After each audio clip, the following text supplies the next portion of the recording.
Makinig. Kung sino daw teka lang. Ayan na. Kung sino ang nagpa-practice na ng strategy, parang naririnig. Sa akin muna, be attention. Kung sino daw ang mauna mahubog, okay, kung sino daw mauna mahubog ng itlog, may 300 pesos. Yun! 300 pesos.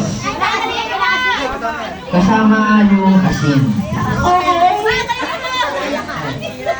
So yung panalo yung 300,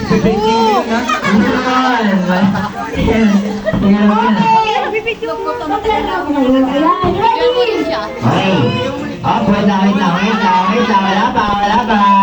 Ang kamay. Dapat nakataas ang kamay. Taas ang kamay. Yan. Okay, ready lang ha. Ready tayo. Ready! Start! Now!